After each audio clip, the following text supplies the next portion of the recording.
The partner में decide that after reconstitution of partnership their capital shall be in their PSR. मतलब partner ये ऐसा सोच सकते हैं, वो लोग आपस में ऐसा डिसीजन ले सकते हैं कि जब रिकंस्टिट्यूशन हो जाए तो उसके बाद उनकी जो कैपिटल है ना वो उनके नए वाले रेशियो के अकॉर्डिंग हो जाए।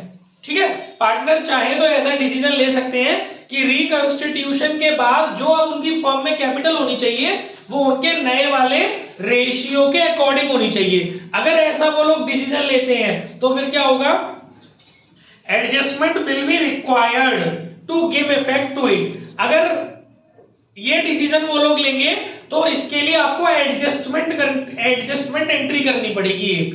ओके, पार्टनर या partners whose capital are deficient यानी कि short, whose capital are short after all adjustments then the required capital में have to bring more capital.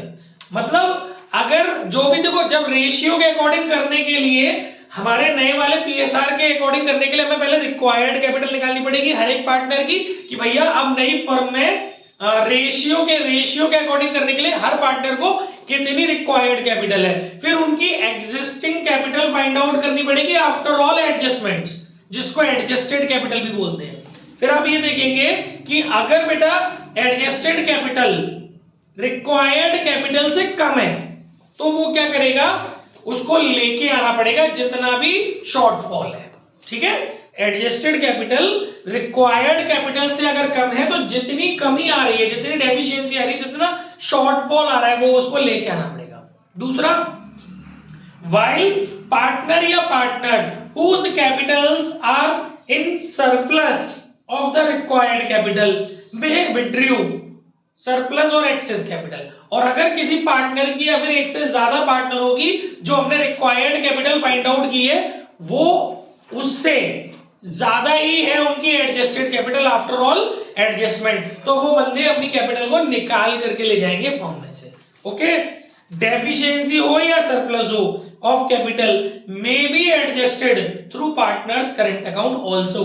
कई बार वो कैश या बैंक से पास ना करा के करंट अकाउंट से भी पास करा देता है इस डेफिशिएंसी और शॉर्टफॉल को। ये कब कराता है वो, जब आप लोग इस पोजीशन में नहीं होते कि आप अपनी डेफिशिएंसी को ला पाओ या फिर वो आप अपनी एक्सेस को निकालना नहीं चाह रहे होते हो तो फर्म में से। ठीक है, तो फिर एक टेम्परेरी अकाउंट ओपन कर दिया जाता है नेम्ड करंट अकाउंट, उसमें इस डेफिशिएंसी या शॉर्टफॉल का ट्रीटमेंट कर दिया जाता है।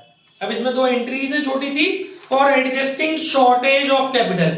अगर बाई चांस शॉर्टेज आती है किसी कैपिटल की, किसी पार्टनर की कैपिटल का शॉर्टफॉल आता है तो डेफिनेटली उसको घर से लाना पड़ेगा। लाएगा तो एंट्री होगी bank account debit to concerned partners capital account, जो भी पार्टनर है वो। और अगर वो नहीं ला रहा है कैश में, वो बोल रहा है कि करंट अकाउंट से एडजस्ट कराओ, तो बैंक की जगह नाम आ जाएगा partners current account, concern partners current account debit to concern partner capital account. ये एंट्री कब होगी, जब शॉर्टफॉल आएगा।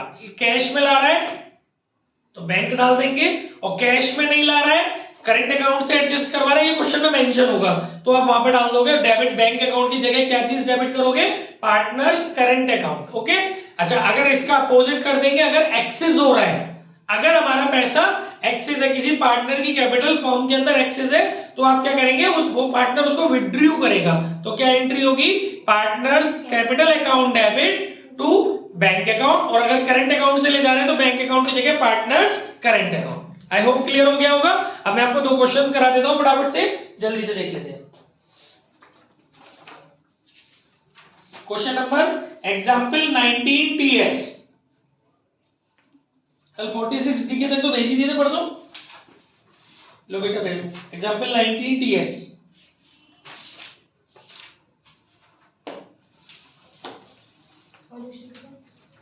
क्वेश्चन भेजो, सॉल्यूशन तो मैं करा रहा हूं।